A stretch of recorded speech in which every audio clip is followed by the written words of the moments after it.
2 വർഷമായി ഗാസയിൽ വ്യോമയുദ്ധം നടത്തിയിരുന്ന ഇസ്രായേൽ സേന കരയുദ്ധം ആരംഭിച്ചിട്ട് 2 ദിവസമായി. വടക്കു പടിഞ്ഞാറ് നിന്നും തെക്ക് കിഴക്ക് നിന്നും ഇസ്രായേൽ സേന രണ്ടായി ഗാസ സിറ്റിയിലേക്ക് ഇരച്ചു കയറിയിരിക്കുകയാണ്. ഗാസയിലെ ജനങ്ങൾ നടുവിൽ പെട്ടുപോയിരിക്കുന്നു. വലിയ തോതിൽ ആക്രമണം അഴിച്ചുവിട്ടുകൊണ്ടിരിക്കുന്നു. ഡ്രോണുകളും മിസൈലുകളും പതിക്കുന്നു. കെട്ടിടങ്ങൾ നിലം പതിക്കുന്നു. റിമോട്ട് കൺട്രോൾ റോബോട്ടുകൾ തനിയെ യുദ്ധം ചെയ്യുന്നു.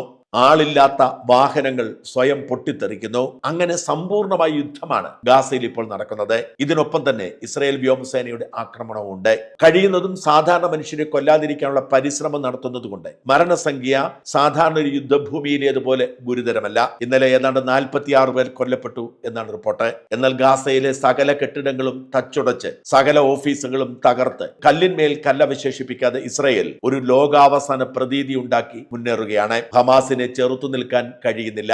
ഏതാണ്ട് പൂർണ്ണമായും ദുർബലമായിരിക്കുന്ന ഹമാസിന്റെ സാന്നിധ്യം ഒരിടത്തുമില്ല.